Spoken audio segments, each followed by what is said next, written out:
This is 6 Minute English from bbclearningenglish.com. Hello, I'm Kate Collin and this is 6 Minute English. Today I'm joined by Jackie Dalton and we're talking about horoscopes and astrology. This is the idea that you can find out what's going to happen to you based on what's going on in the sky and your star sign. Yes, astrology is a practice which started many years ago, and the idea is that each person has a particular star sign, which depends on when they were born. So you could be Taurus, Capricorn, Scorpio, Cancer, or numerous others. Each sign is said to have particular personality characteristics. So Jackie, what star sign are you?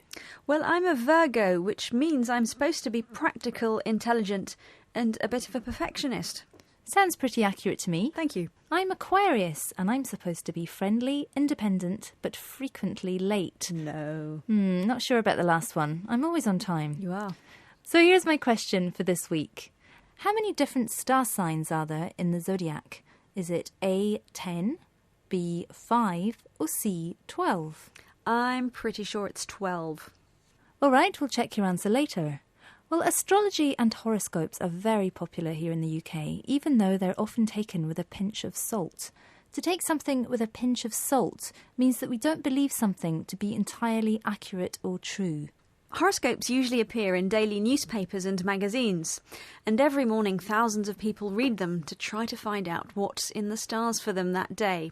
To say something is in the stars means it's set to happen in the future. Well, you might be interested that my horoscope this morning said that money would come from an unexpected source, that I should be careful not to lose my temper, and that I should wear a lucky colour tonight. Interesting. But next we're going to hear from a journalist, Jan Muir, who actually had to write the horoscopes. Have a listen. Did she always want to be a horoscope writer? It was my very first job in journalism when I started for a newspaper group in Scotland, and I thought I was going to be rushing around and doing all sorts of exciting things, but in fact I was told to sit down and write the horoscopes. She said that it was her first job in journalism, and she thought she'd be doing exciting things. I don't think she was expecting to be writing horoscopes. So did she have any knowledge or interest in astrology? Not at all at that time, and then certainly after I'd been writing them for a few months, I believed even less, because I noticed then, as I do now, we were given this sort of formula where you had to write a positive, a negative and a maybe. She said she didn't have any interest and believed even less in astrology as time went on. She was given a formula. A formula is a standard way of doing something when it's always exactly the same. Her formula was a positive, a negative and a maybe, so she had to say something good, something bad, and something else was possibly going to happen. So if this is the way that some horoscopes are written, why does she think that they are still so popular? In the next extract, she uses the word endure. If something endures, it means that they continue to exist despite overcoming difficulty, in this case, people not believing in horoscopes.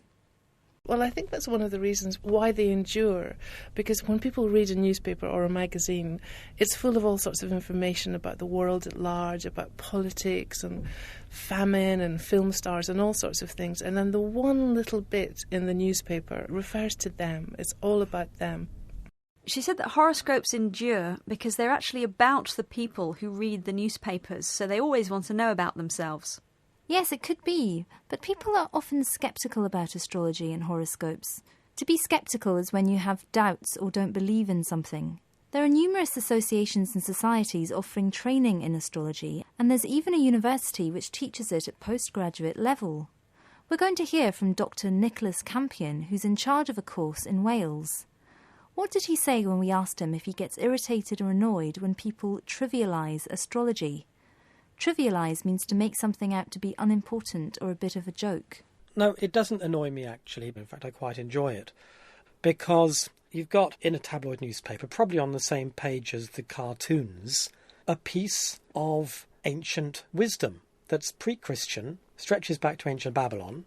So just from a cultural sense, I find this survival absolutely fascinating. There is a direct lineage between the people writing the horoscope columns and the priests 4,000 years ago who were advising Babylonian emperors. Interestingly, he doesn't get annoyed at all. He said he enjoys seeing a piece of ancient wisdom in our daily newspaper.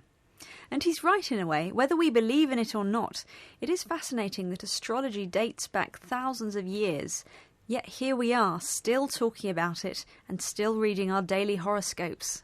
And we will well into the future, I'm sure. Let's have a look at some of the vocabulary we've come across today. First of all, we had to take something with a pinch of salt, which means to believe something to be not entirely accurate or true. A formula, which is a standard way of doing something when it's always exactly the same. Endure means to continue to exist despite overcoming difficulty.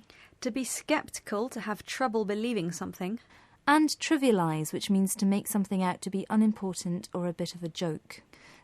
So finally, to the question I asked you earlier, I asked you how many star signs are in the zodiac. And I think I said 12. And you were correct. There are 12 signs in the zodiac. Too many to list here, unfortunately, because that's all we have time for. So until next time, goodbye. Goodbye. That was 6 Minute English from BBC Learning English.